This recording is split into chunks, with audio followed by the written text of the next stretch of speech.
그럼에도 불구하고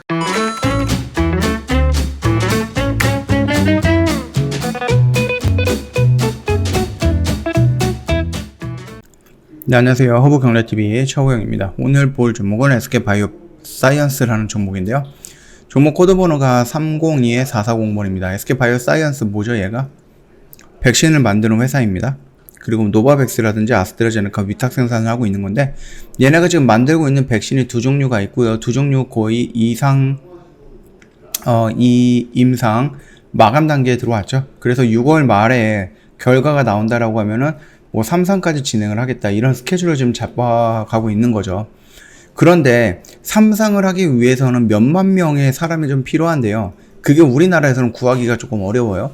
그러면서 저번에 이 백신을 만드는 회사 대표님들이라든지 아니면 식품의약청 그쪽 사람들이랑 좀 모여가지고 어떤 가이드라인을 조금 간소화한다, 이런 식으로 해가지고 좀 백신을 만드는, 토종 백신을 만드는 회사한테 조금 간편성을 좀 주겠다, 이런 언급이 나왔죠. 그러면서 3상에 대해서 비교 임상이 가능하게끔 설명을 했었습니다. 자, 셀리드 같은 경우는 얀센과 아스트라제네카와 같은 루트에 만들고 있는 거고, 여기 보면은 나와 있을 것 같아요. 여기죠. 셀리드 같은 경우는 바이러스 벡터 백신이잖아요, 플랫폼이.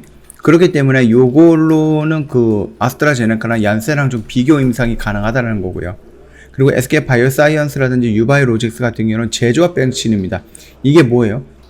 노바백스가 나오는 거랑 똑같은 플랫폼이에요. 그러다 보니까 우리가 SK 바이오사이언스라든지 아니면 유바이로직스에서 나왔던 백신을 노바백스의 백신과 비교 임상이 가능하다라는 겁니다.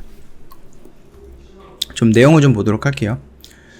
국내 개발 코로나19 백신에 대해서는 완화된 3상 기준을 제시하면서 상업화 속도가 빨라질 것으로 예상을 하고 있는 거죠. 특히 현재 3상에 진입하지 못하고 있는 우리나라 국산 백신들이 기존 시판 제품과 비교 임상을 통해서 시장에 조기 진입할 가능성이 커졌다라는 겁니다. 식약청은 31일 코로나19 백신의 임상시험 계획표 표준안을 작성해서 배포를 했죠. 이번 표준안에서는 특히 기존 시판 백신과 비교 임상 3상을 허용한다는 점이 특이점이거든요. 이전까지 코로나19 백신의 위약과 비교해서 효과성을 확인을 했고요. WHO 가이드라인에서는 임상 3상에서 시험약과 위약을 각각 투여해서 약 150명의 코로나19 확진자를 비교해 효과를 확인을 했었습니다. 예를 들어서 150명 중 시험약을 투여한 환자가 115명이고요. 나머지가 위약을 투여한 환자라면은 이 백신의 효능이 90%가 되는 거고요.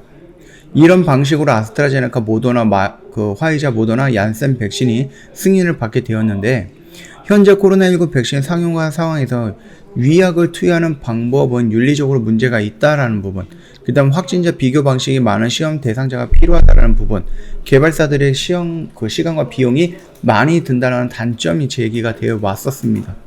그래서 식약청에 따르면 코로나19 발생률이 0.4에서 1.2%, 국가에 해당 임상 3상을 진행하려면 최소 2만 372명과 최대 6만 112명의 대상자가 필요한데, 우리나라는 어렵다는 얘기겠잖아요.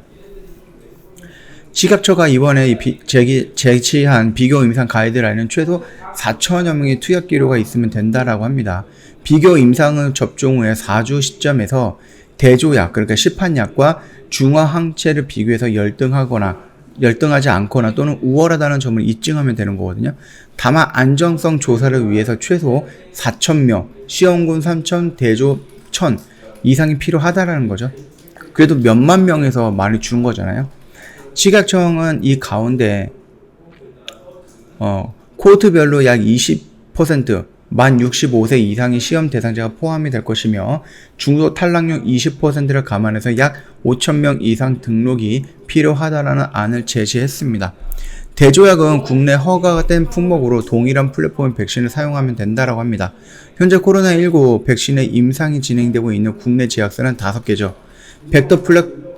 바이러스 벡터 플랫폼의 셀리드, 그 다음에 제조합 백신의 SK 바이오사이언스랑 유바이로직스, DNA 백신 플랫폼의 제넥신, 진원생명과학이 있는 거죠. 이들은 아직 임상 2상을 종료하지 못했고요. 3상을 받으려고 하면은 일단 임상 2상의 결과 보고서를 식약처에 제출하고 용법 등을 검증받아야 되는 거죠. 근데 제넥신 같은 경우는 어떻게 될지 모르겠네요. 왜냐면은 아직 국제적으로 비교할 수 있는 뭐 DNA 백신이 없어요. 플랫폼을 볼 때는 셀리드는 얀센과 그 다음에 뭐 아스트라제네카, 그 다음에 SK 바이오사이언스는 루바이로직스는 백스와 백신과 비교 임상이 가능하다라는 거고요. 다만 국내 허가된 품목만 가능하기 때문에 미허가 품목인 노바백스 백스는 당장 대조약을 사용할 수는 없고요. 제넥신 역시 DNA 백신은 전 세계적으로 승인된 백신이 없기 때문에 비교 임상이 불가능합니다. 따라서 제넥신은 정통적인 방식의 임상 3상을 진행을 해야 되는 거고요. 제넥신은 인도네시아 등에서 임상 3상을 진행할 계획으로 알려져 있습니다. 비교 임상은 다 국가로 진행해도 가능합니다. 하지만은 국내 대상자 비중이 10%를 넘어서야 된다라는 조건이 있죠. 허가 이후에도 장기 안정성과 면역 원성 자료를 받아 분석하게 되고요. 식약처 허가 품목은 우리나라에서 예방접종 용도로 투여가 가능하다라고 합니다. 이런 임상 3.3에 대한 조금 간소화 이런 부분은 SK 바이오사이언스에도 분명히 중요한 부분이다. 되게 그렇게 보시면 될 것 같아요. 그리고 일단은 우리가 6월에 노바백스에 관련해서 뭐 승인 여부가 나온다라고 했는데 이 승인 여부는 우리나라 기준인 거고요. 미국과 유럽 같은 경우는 8월에서 9월 달쯤에 나올 수 있다라고 합니다. 그래서 6월 달에 우리나라에서 승인이 나온다라고 하는데 이게 우리나라 기준으로 그냥 밀고 나가면서 생산까지 진행이 될 것인가 아니면 8월 9월 날 9월 달에 미국이라든지 유럽에서 승인이 나오는 걸 보고 나서 생산이 진행이 될 것인가 그 부분에 대해서 악재로 작용할 수도 있고요. 호재로도 작용할 수 있습니다. 만약에 미국이랑 유럽에 상관없이 우리나라 스케줄대로 들어간다라고 하면 호재겠죠. 근데 여기에서 나오는 걸 보고 진행한다라고 하면 악재겠죠. 왜냐면 우리는 이미 6월달에 승인까지 다 냈는데 이 2달에서 3달 동안은 그냥 기다려야 된다는 부분이잖아요.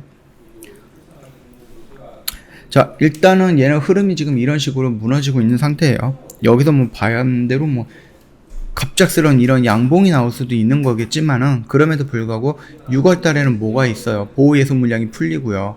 그 다음에 얘네가 코스피 200으로 가니까는 그 공매도 세력의 타켓이 될 수도 있는 이런 위험성이 있기 때문에 얘는 지금 이 자리에서 내가 이렇게 지켜주고 올라갈 거야 라고 생각하고 조금 의미대로 먼저 들어가는 것보다는 차라리 이 보호예수 물량이 나오는 거 6월 19일 그 다음에 그 공매도가 진행이 될 수 있는 시점이 6월 11일 요거를 다 지켜보고 나서 진입을 해도 될 것 같다라고 좀 말씀을 드리도록 하겠습니다. 회원님들께서 저희 홈페이지 오시면 가장 먼저 보는 게 뭐예요? 매매 결산 내역일 것 같아요. 지금 보시면 알겠지만 저희 뭐 방송반에서 이렇게 단기성, 단타성 매매 진행을 하고 있고요. 주력주들도 정리하면서 새로운 주력주를 참여하기 위해서 들어가기 위해서 현금 확보해 둔 상태입니다. 그리고 제로투 세븐이라는 뭐 단기 스윙도 오늘 정리가 되면서 일부 현금도 확보가 됐죠. 이 기회는 뭐예요? 회원님들이 지금 오늘이라도 가입을 한다라고 하면은 충분하게 저의 주력주 뭐 예전에 들어가 있던 주력주를 좀 같이 들어간다는 게 아니라 신규로 들어가는 주력주를 아싸리 처음부터 1차 매수부터 같이 들어간다라는 개념으로 좀 느낄 수가 있지 않을까 싶습니다. 일단 저희가 주력주 2개를 정리하고요. 저희가 7종목을 채우기 위해서 2종목을 진입을 할 겁니다. 그런데 그 종목들 저희가 이미 세팅을 했고요. 저희 이미 진입이 되어 있는 상태입니다. 저희 31일날 정리하고 1일날 들어갔어요. 이렇게 본다라고 하면 회원님도 오늘 가입한다라고 하면 내일 장중에 들어갈 수 있는 거예요. 내일 시작하기 전에, 장 시작하기 전에 저희가 주력주 어떤 거 얼마에 들어가면 됩니다. 이렇게 안내를 해 드리는 거기 때문에 언제든지 저희한테 문의를 남겨주시면 돼요. 그리고 저희가 뭐 홈페이지에서도 이렇게 뭐 단타 매매죠. 초단타 매매도 진행하는데 그런 거는 조금 시간적인 여유가 안 되시거나 대응이 어렵다 그러면 하지 마세요. 저희 보시면은 여기 뭐 대덕이라든지 제로투 세븐이라든지 이제 회원님들께서 인증을 해줬던 부분들이 좀 많이 있는데 너무 많은 인증이 오다 보니까 저희가 다 올리지는 못하고요. 일부 좀 순차적으로 왔던 거 그것들만 지금 좀 천천히 올려드리고 있으니까 요 점 참고해 보시고, 나도 천천히 매매해서 이 정도 수익을 원한다라고 하시면은 언제든지 저희한테 연락을 주시면 되는데, 혹시 뭐 저희 홈페이지 놀러 오셨던 분들은 이벤트 내용이 있나 이렇게 봤는데 이벤트가 종료가 됐네 그러면서 지금 가입하면 안 되겠는데 이렇게 생각하시는 분들도 있는데, 그냥 저희한테 한번 문의를 해 주세요. 문의하셔갖고 이제 팀장님한테 좀 이렇게 설명을 잘 하시면 또 아십니까? 팀장님께서 특별하게 할인가로 진행을 해 줄 수도 있는 거니까 한번 뚝 던져보시면 될 것 같습니다. 지금 어떻게 연락을 하느냐, 저희 두 가지 채널이 있죠. 고객센터 1644-1873으로 연락을 주셔도 되고요. 아니면 카카오톡 친구 추가해가지고 저희한테 연락을 주셔도 되는데, 카톡 친구 추가하는 방법은 홈페이지에 좀 자세하게 나와져 있거든요. 카카오톡 상단 메뉴에 보면은요, 친구 추가 아이콘 있는데 요거 한번 눌러주시고요. 아이디로 추가 버튼 눌러주시고 아이디 입력을 하면 됩니다. 아이디가 HBTV1004입니다. 이거 입력을 하면은 밑에 이렇게 저희 허브경제TV 로고와 함께 친구 추가 버튼이 나오는데 이 버튼 눌러주세요. 그리고 나서 인사말 남겨주시거나 상담 요청을 하시면은 바로 상담 진행이 될 거예요. 이렇게만 간편하게 진행도 가능하거든요. 그러면 이렇게만 따라와 주시면 뭐 4층 채널로 넘어가서 따로 피해를 보는 일 이런 거는 없을 것이다 라고 좀 말씀을 드릴 거고요. 팀장님이랑 이제 상담을 하다가 내가 뭐 어저께 가입하려고 했는데 일이 생겨서 오늘 가입해야 된다. 혹시 뭐 하루 정도 연장이 안 되냐? 뭐 이벤트 연장이 안 되냐? 이벤트 종료가 됐다고 하는데 좀 해달라. 이런 식으로 얘기하면 또 팀장님이 또 마음 약해서 슬그머니 또 해줄 수 있거든요. 그러니까는 너무 고민하지 마시고 바로 친구 추가해가지고 저희한테 문의를 남겨주시면 될 것 같습니다. 자, 오늘 영상 여기서 좀 마치도록 하겠습니다. 영상 도움이 됐다 그러면 구독과 좋아요 한번 부탁드리겠습니다.